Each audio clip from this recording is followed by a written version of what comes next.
it's like a golf game, right? It's like when you're playing golf, it's like the days that your drives and your irons are working really well, you can't putt to save your life. Like in the music business, like you want to get that far and everything has to fire on all cylinders. Like lightning's got to strike, where all those things are working. And it's like, it's really hard to do. It's the hardest thing I've ever taken on in my life. That's for damn sure. This is Festival Pass Stories, a podcast series is told by the people who create and make festivals come to life.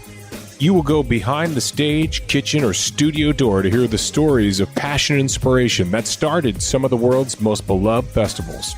Hear the startup stories and how an idea went from what if to what's next. This is Festival Pass Stories, friends, the podcast that is presented by Dos Hombres, the artisanal mezcal meant to be shared. Created by Aaron Paul and Brian Cranston. Have a drink on us and with us, I should say. Not on us, because you have to buy it. Come on. They're sponsoring us, so we need more cash. DosHombres.com/delivery. Also, friends, ever want the opportunity to invest in a product that you can get in nice and early? It might be the next Airbnb. I could see my guest is like, tell me more. This is very exciting. What are we talking about? Well, learn why entrepreneurs and celebrities with exits approaching 10 billion have already invested in Festival Pass. Go to invest.festivalpass.com to learn more. Ladies and gentlemen, friends of the podcast, my guest today is no stranger to the festival world, specifically to the music festival world. So put your lighters up. Ladies and gentlemen, it is singer, songwriter, but most importantly, first of all, he's an artist, Mark Mackay. Mark, what's going on, man? I'm giving myself an applause. What's up, I like dude? that. An audience of one, as they say in radio. So it's an audience of one for you. So one. What is the sound of one man clapping? There it is. Not one hand, but one man clapping. So, Mark, I know you are on break from tour, and I'm going to let you get back to your break. But I appreciate you joining us. Just want to get into it because I always say, what else are we going to do if we're not going to get into it, right? We're going to clear our throats for a half hour. Look, you grew up in San Francisco, and if I could nail a Steve Perry note, I would sing "In the City by the Bay," but nobody could get that Steve Perry, which is why it took them forever to find a new lead singer to replace him, if you can replace Steve Perry. But a music hotbed, obviously, so many great artists coming out of there as you're growing up, and obviously before you were born there. But you got the bug early. It's got to be something in the water there in San Francisco.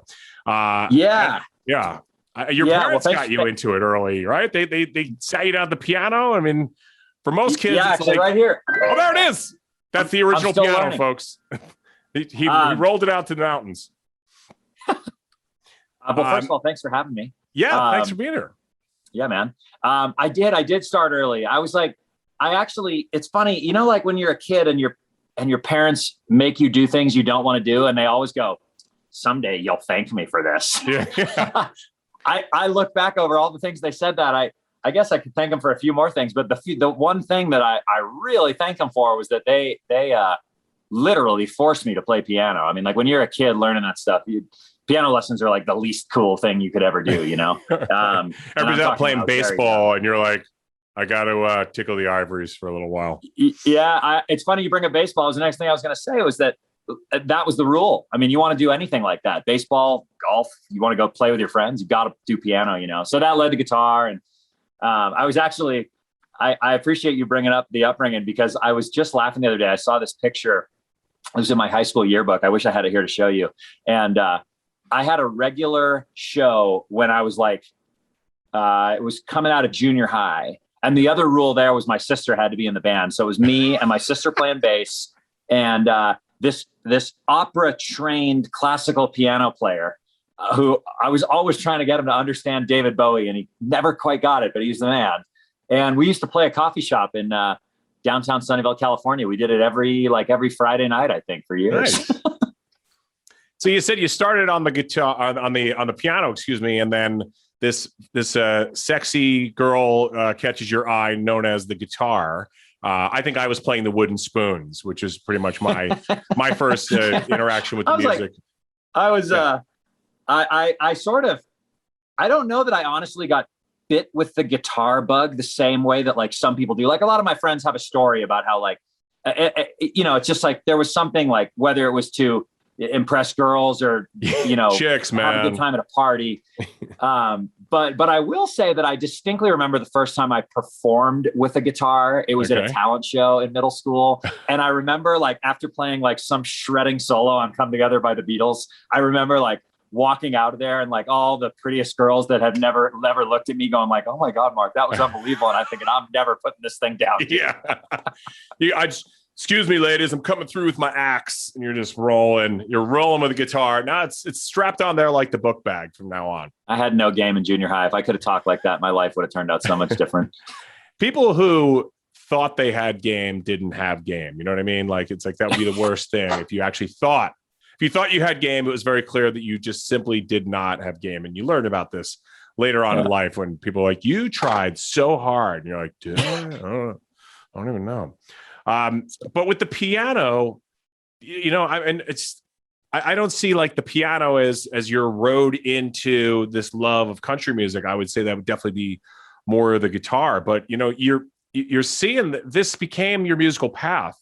But did you come to this on your own? I mean, because there's a lot of music schools in the San Francisco area, and you end up going to LA instead, and then you go to the Contemporary School of Music. And is this where the love of country came about, or how did that happen along the way? No. So you one of the best questions I've ever been asked. I'm going to give you the credit for that one, Pat. That is one of the best things anyone's ever asked me. So well, look at this. You had to come to Festival Pass Stories to get the real hard-hitting journalism, What's funny about a piano is songs start at a piano. So like one of my earliest memories that I can sort of consciously remember thinking about songs was I remember my family would always take a road trip from the Bay Area to Yosemite every year. We'd go up there in the wintertime.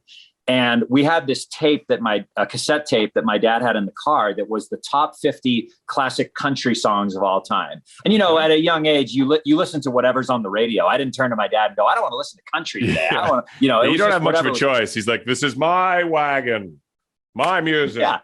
And so like, I distinctly remember hearing George Jones and Glenn Campbell and Willie Nelson. And even at like a really young age, I remember like listening to the words and them getting stuck in my head and stuff. And so translate that a couple of years later when you can sort of like do something with it. And these pianos are like where you end up sitting and all of a sudden like chord shapes start making sense. And you're like, oh God, remember that one move that was in Rhinestone Cowboy? Like, oh, that's that chord, and I really feel like that's where the song love came from, was playing piano, if that answers your question. As far as going to music school in LA, that was where the country music accelerated into like a career, if that makes sense.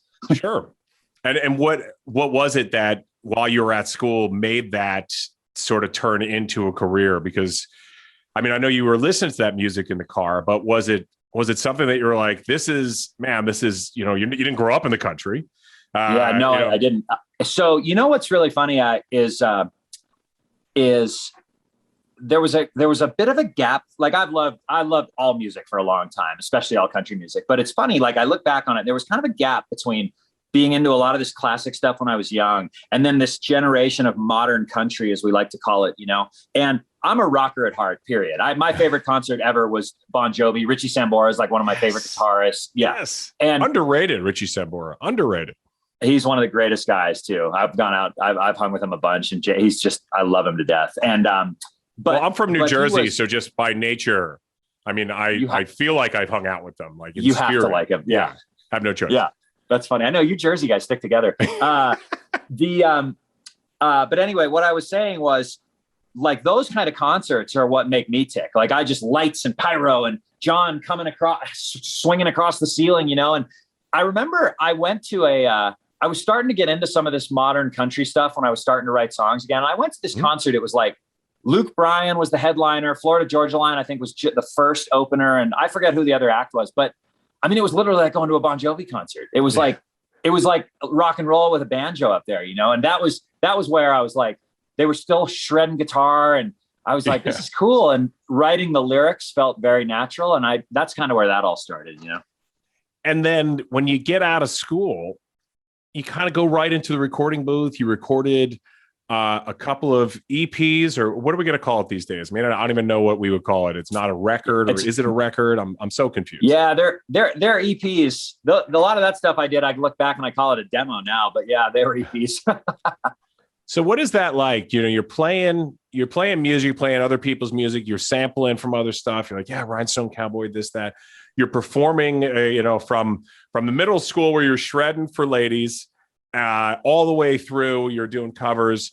Then you're on stage playing your own stuff. Is there a moment where you're like, man, I know what I wrote? You're in the recording booth and you're like, oh, this is tight. This is good. But then now you're out in front of people. Is there a moment, because we all have self-doubt and a little bit of everything we do.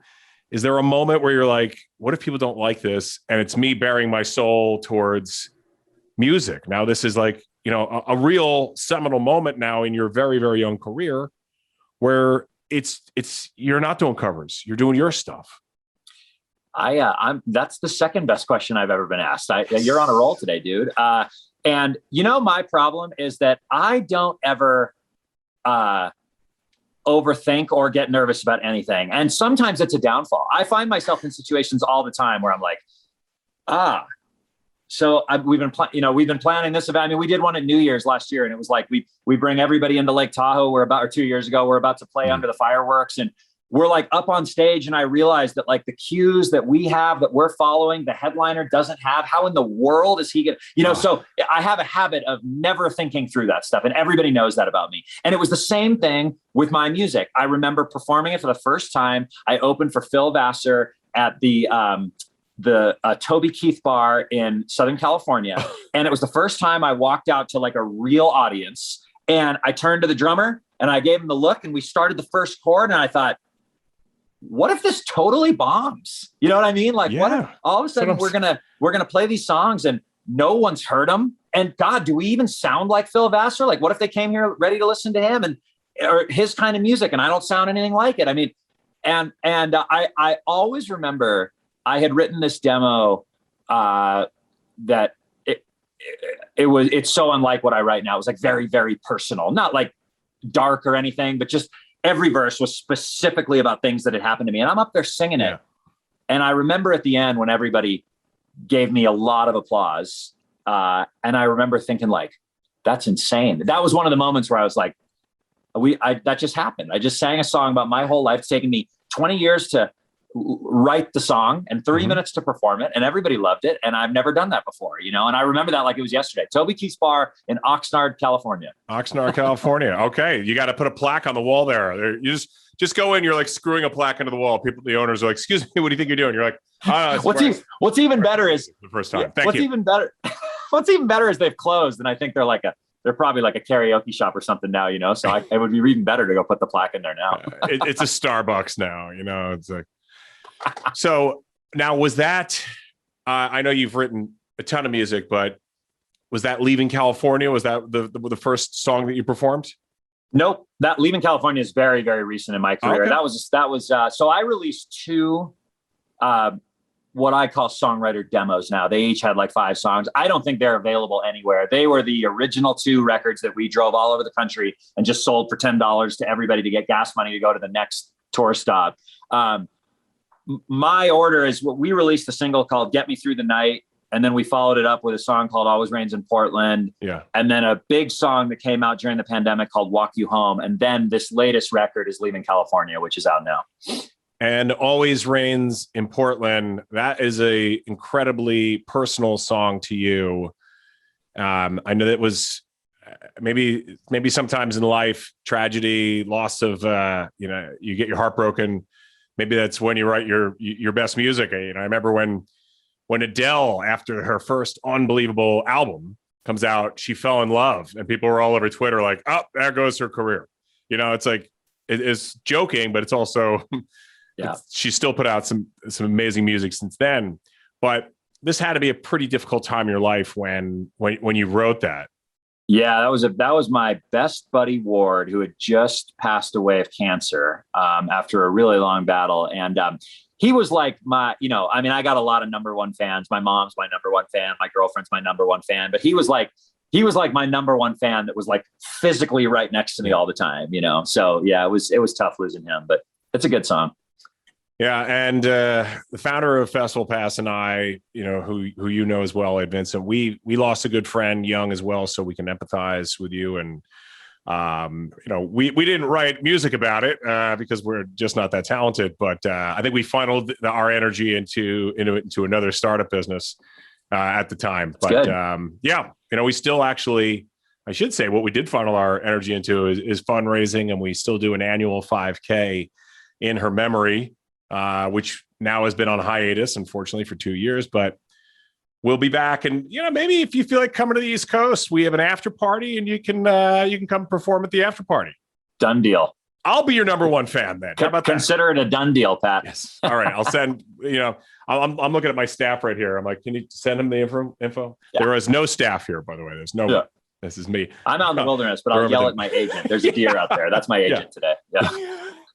Just somebody to talk to, man. Just looking or anything.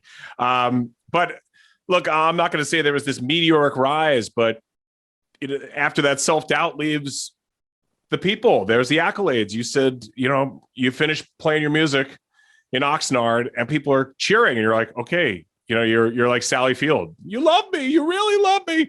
And then you get named as one of the top 100 national live country acts. Is this the right title by Music Connection magazine? Like, you know, and this is the print edition. This isn't the online edition. This is like the print edition. I still have the copy. You're like, even if it isn't a print edition, I'm printing it off the internet and I'm framing this thing and put it on the wall.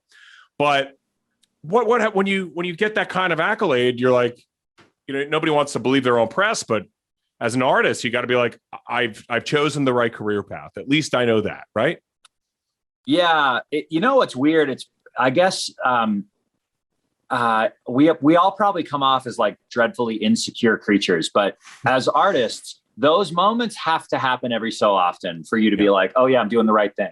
Because validation. We don't need to turn this into some horrifying conversation, but anybody who's in the music business, who's really in it, it's hard. It's the hardest business ever on the planet. It's the only business where you could relentlessly work all day long, every day for 10 years, and it could literally get you nowhere. I mean, it's that grinding all the time. And so, you know, things like that, like when somebody writes a piece about you, you know, or sometimes just certain comments you see on your social media. Sometimes it was like, you know, we had been off the road for so long. You walk out to REO, when we were on this run with REO Speedwagon, you walk out to a completely sold out arena, you know, and you look and you're like, I'm doing the right thing. But those things have to happen for you to do it. You can't just like, I don't know, maybe other people can, but I really think that artists go through things like that. And I remember like when that magazine came out, I remember either telling somebody or posting about it or something and going, I mean, that's a heck of a nice thing for a magazine to say about me like that, you know? Yeah, I'll take it. You have to. You know, you say the music industry is so difficult. Years ago, I dated a woman in the business who worked for a big label and toured with a big artist, huge national world-renowned artist, and then worked for this smaller imprint and had these cool bands. And like, I would get all the free CDs when we used to have CDs. And it's this one band. These guys were like, sort of like, they were kind of like an Incubus, but they were like a little tougher than Incubus. You know, they were like rock, but a little bit of rap. It was just, they were great. And it was about the same, maybe it was just about the same time when they were out. That's why it didn't work. But this band, I would listen to their stuff all the time. And I'd give it to my friends. I'm like, take the CD, you know, it's awesome. And everyone, and like our little group of friends liked it, but the band went absolutely nowhere. And we're like, what happened to that band? And we're like, it just, and there's so many bands like that. You don't know why. Maybe they don't get the masses or whatever it is. It's, you know, well, it's an X factor that you can never describe. And I think in a lot of those cases, it's not because they weren't good. It's not because their songs weren't good. It's not even because people didn't like their songs. A lot of times, maybe the right people didn't hear it at the right time. You know, I think like to the untrained eye, meaning people who are strictly just fans and they're completely removed from all the politics, I don't think people realize for a star to become a big star. Yeah. It's like a golf game, right? It's like when you're playing golf, it's like the days that your drives and your irons are working really well, you can't putt to save your life. Like in the music business, like you want to get that far and everything has to fire on all cylinders. Like lightning's got to strike, where all those things are working. And it's like, it's really hard to do. It's the hardest thing I've ever taken on in my life. That's for damn sure.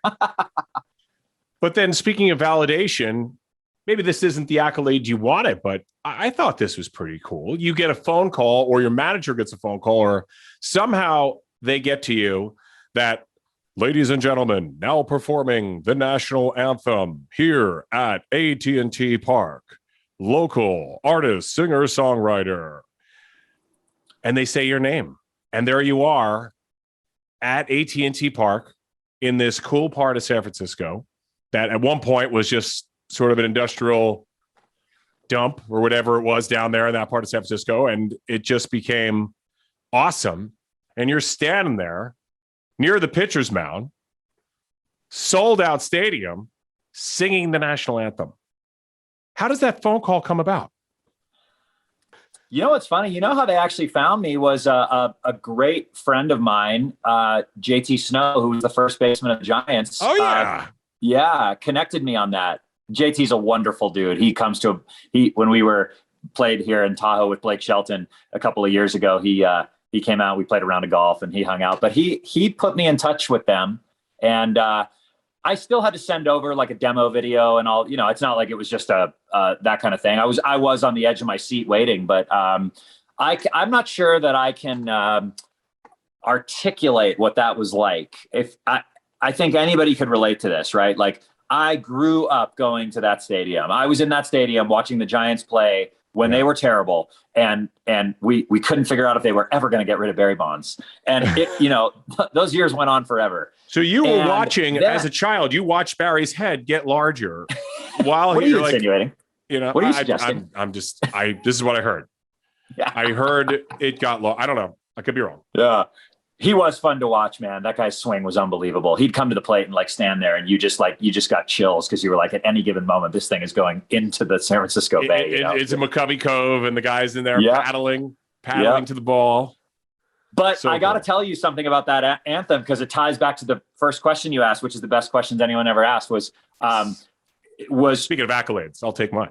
There you have it. Then in my later life, before I was a musician, I lived in the city and that's what I did. I went to I rode my little Harley Davidson to AT&T Park and I hung out in there and I watched games. And so there was another one of those times where I got the gig. I was already a touring musician. I knew how to sing. I knew how to play. I kind of worked through the anthem a few times. I know it by heart. That wasn't a challenge, that's cool.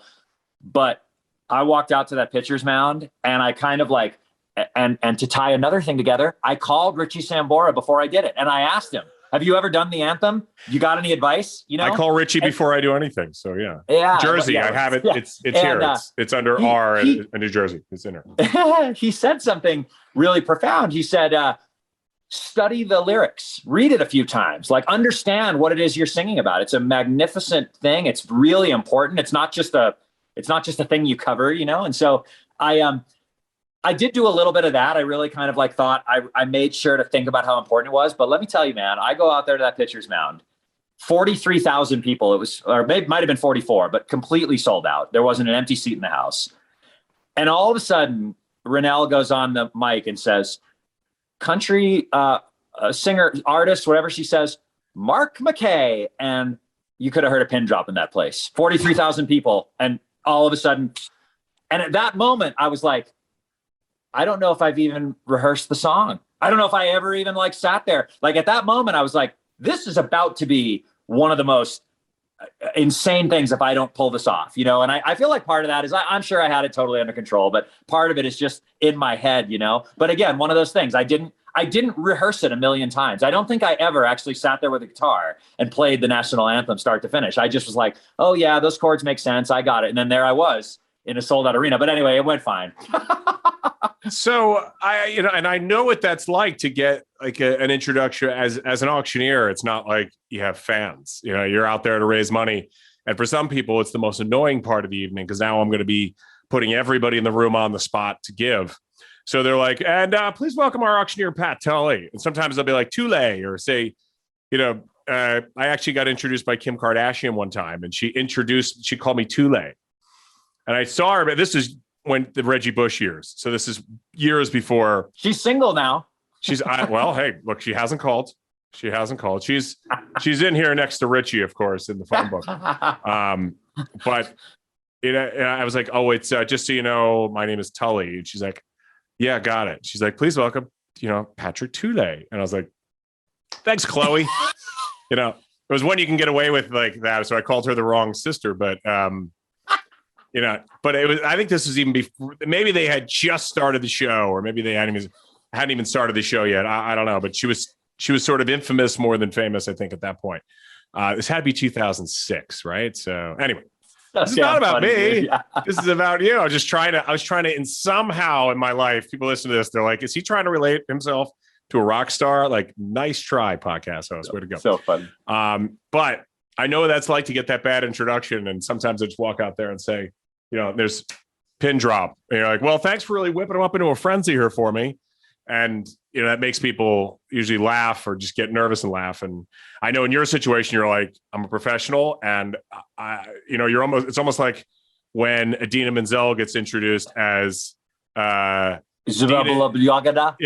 Please, at the Academy Awards, please welcome Adinka Maya.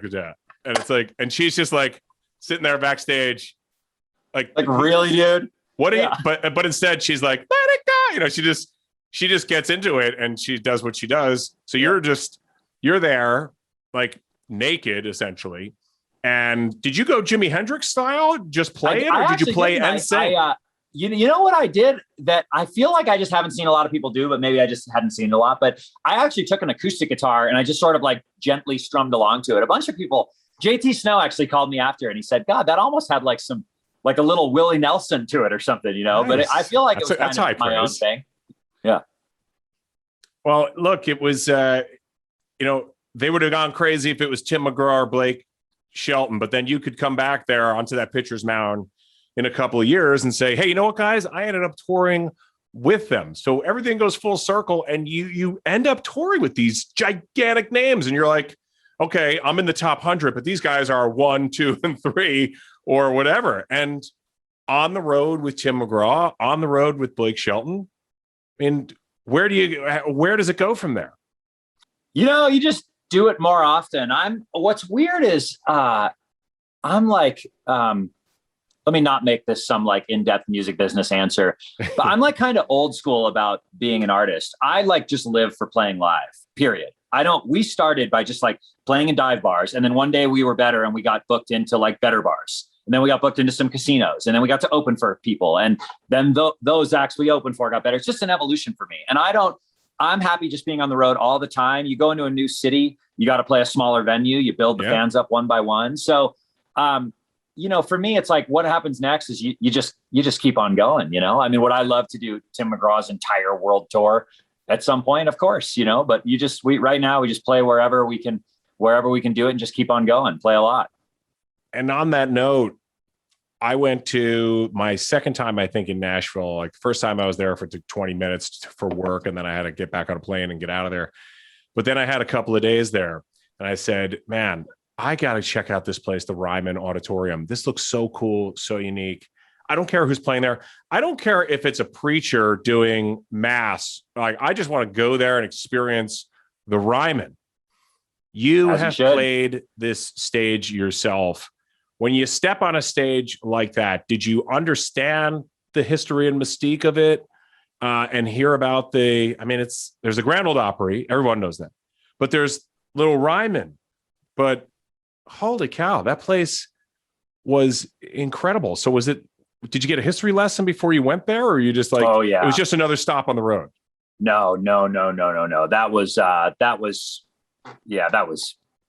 a huge day. We were on a run with Ted Nugent, and we had just played in, I think, Roanoke the night before. Mm-hmm.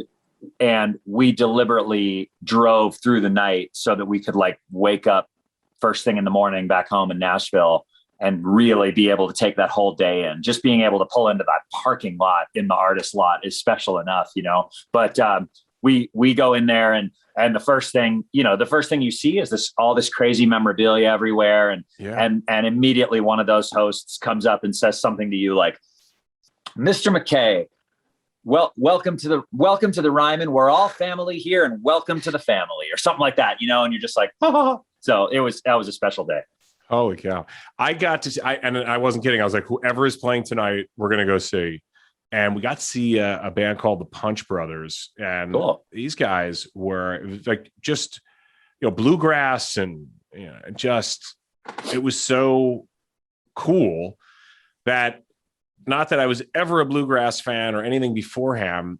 And then I got, I was back in my car a couple of days later and I was like, oh, here's that bluegrass station on Sirius satellite radio. And now it's programmed in. And half the time I have no idea who I'm listening to, but I just enjoy it. And I want to get back. And I want to, if someone's like, hey, I want to, I'm going to give my brother-in-law a little bit of credit because he's always listening to bluegrass. But I was like, we just saw the Punch Brothers. He's like, no way. And I said, we saw him at the Ryman Auditorium. He's like, get out of here. It's like 7 years ago. Cool. But it was, and I had never heard of them before. And then afterwards, a friend of mine is a musician in Nashville. He plays the bass. He was out of town. I was hoping to see him. A guy I went to college with, Jim Haggerty. And afterwards, I was like, hey, we ended up going to the Ryman and I saw the Punch Brothers. And he was like, you got a crazy treat. He's like, what'd you think? I'm like, I never heard of them. But I was there and I understand the history. And we can, if you want to listen to hear more about the history of the Ryman Auditorium, check out our outtakes at festivalpass.com. But I know we have to get on with it because you have got to get back to things too. It's all good, dude. Let me ask you a question. As an artist and somebody who definitely has a good sense of humor, do you remember, and was on tour with Blake Shelton, who seems to have an amazing sense of humor, and when he hosted Saturday Night Live, they did a spoof on a country music song called The Wishing Boot. And for most of the country, it was very funny. But a lot of people in the country music world took umbrage with it and said that Blake was sort of not being loyal to the country game. And really, I think he was just sort of, as the Irish would say, taking the piss out of himself. And it didn't bother him. But a lot of people really, he got a lot of hate over that. What do you think about that? He's just a really funny guy. He's a great dude. I'll tell you my first like real one-on-one encounter with him and why I just love him. After the show that we played in Tahoe with him, the celebrity golf tournament was in town. So there was a ton of athletes and other artists and stuff. And a lot of people were at the show and whatever. And Matt Nagy and Mike Vrabel, the coach, 2 NFL coaches, obviously. Yes. I was on the bus with Blake and his show had just finished and we were just catching up and saying hi. And my manager goes way back with Peter. Peter goes way back with Blake. So it was a cool catch up for them. And all of a sudden, Blake's tour manager comes over and says, hey, Blake, sorry to interrupt, but those NFL coaches want to come on the bus. And Blake's like, why are they asking? I already told them to come on, get them on here, And so these guys come on and they haven't met him either. And so Nagy and Vrabel come walking over and I go, oh, wow, that's unbelievable, And I go, hey, guys. So they walk right up to Blake and they go, hey, dude, great show. Thanks so much for having us. And he pours him a drink or whatever. And then Matt Nagy turns to the left and he sees me. And he was there when I played. And he goes, Mark, oh, my God, how cool. Dude, guitar playing. Like, I saw your show was awesome, man. How cool. And Blake leans over and goes, Matt, Mark's a huge Bears fan. And Matt Nagy's eyes just light up, and he goes, are you a Bears fan? And Blake goes, no, nobody is. he had just met him, and it was like one of those moments where you're like, that's his just ball breaking sense of humor. He's the greatest guy. Oh, he just completely set him up like volleyball and then just comes in with the spike. Yeah. That's hilarious. I would imagine that you are a 49ers fan. Is this, maybe? Yeah, I grew up a 49ers fan. I got to be honest. It's weird. I feel like as I've moved around the country, for baseball, I'm totally loyal to the Giants. I always have been. But But for some reason with football, I tend to just be like a football fan in general these days. I love football. I I'm feel like okay I with root that. for the Niners. Yeah. I'm okay with that. You know, you have to have a soft spot. I don't know. I was in Massachusetts, and there it is. It's sticking out. Soft spot. And you said Vrabel there, but you got to have that moment where, you know, it's like my team first, but I am an NFL fan. My wife's like, what are you watching? I'm like, it's the 49ers and the Seahawks. Yeah. Do you like either one of these teams? I'm like, that is not the point. That is not all the right, point. I'm just going to disappear. I'll be back Tuesday. I'm like, well, this year there's a Tuesday night game because of COVID. So I'll see you in like 5 days. Or why don't I just see you after the Super Bowl? So this funny. coming from a woman who took me to the Super Bowl when we were dating. That is a very true story. How cool. She took me to Super Bowl 46 with the Giants, and we won. Yeah. Speaking of Super Bowls, which is a festival in its own right, here at Festival Pass Stories, as you can see here, Festival Pass Stories, we like to hear those interactions besides the touring and everything else. Do you remember your first musical festival where either you were playing as a solo act or performed on a stage? What was it like? I know you did country crossings and Driftwood. I know you were involved with those, but there's been a couple of them. I think that the one at Driftwood, which was on the coast in San Onofre, like right on the beach, that was probably one of the best slots we had and the best lineup we had. And what I remember about it is, you know, you do these quick sound checks on the fly, and a lot of times the speakers are not on when you do that, obviously, because you're in between acts or whatever. But I just remember like going out, and right as our first song started, the drummer hit his kick drum, and you would have thought that a bomb went off. Like it was just like everything rumbled, and I was like, this is awesome. What was Driftwood? Is that a small festival? I haven't heard of that. No, one, it was a big one. It was a big one. It was the headliner was Chase Rice and Kip Moore and everyone from, I don't know, Thousand Horses, Cassidy Pope. Good country lineup. You know, it was a great one. Right on the beach. Plenty to do there. You're not worried about that. So look, you're right now on break, but correct me if I'm wrong. You were just on tour with REO Speedwagon, and They're the best. Yeah, this is true. They were the best days of my life playing with those guys. So I'm a little older than you, but I remember the videos from the 80s. And funny enough, last night we broke into this like Monday night dance party in our house, and I got YouTube on the TV, and I Can't Fight This Feeling comes on. And so we just like sat and watched the video, because it's not like we're going to be dancing to that, because it's just a little song. But I was like, I'm interviewing Mark Mackay. I'll tell you all about it. But we watch it and we're like, this video is so sad.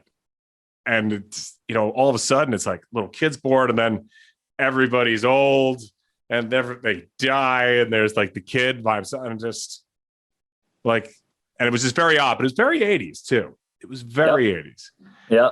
Do those guys, is there any like teasing going on about the love songs and everything in the 80s that they played? Because they had some real, just radio in the 80s and REO Speedwagon, you couldn't get away from it. Yeah.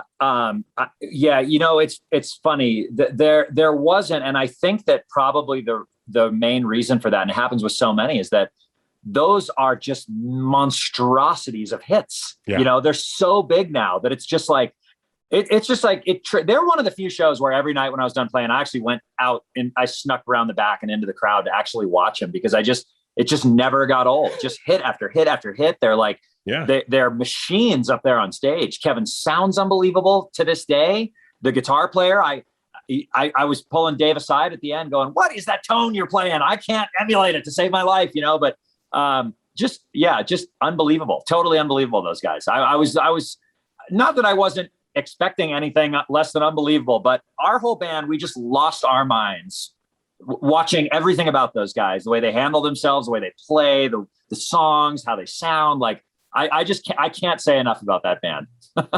And you see these videos from the 80s now, and you realize you're like, oh, that's right. Like MTV had just started in like 1981. So these songs that came out in like 82, it's like the record labels are like, we got to put a video out for this. Like, what's the video? They had to make these like mini movies. So It was all Yep. kind of trial and error. So there is some very, very funny stuff out there. Oh, totally. That, of course, turned into Richard Marx Marathon that, hopefully people have turned off at this point. They're not listening to me anymore, ramble on here about that. But I think Richard Marx maybe even toured with REO Speedwagon at one point. Who's opening for them? Or is it a whole showcase of bands that they're on tour with together now? Yeah, they're, with bands like them, they play so many different variety of shows. They have different openers in different regions in the country. We were very lucky to do a lot of the REO country stuff. Like we were out in, all the stuff near Chicago where they're from, and Ohio and Indiana. Kevin will tell you that's REO country out there, man. But they also do a lot of stuff like them and Styx as a package. Yes. So they're, yeah, for what it's worth, if there's ever a band I could give a plug to, if you have a chance to go see those guys, go see them.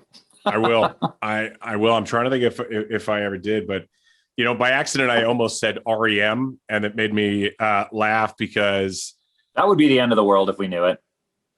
Well played. Well played. Yeah. See, where's the drummer? Where's that kick drum when you need it now?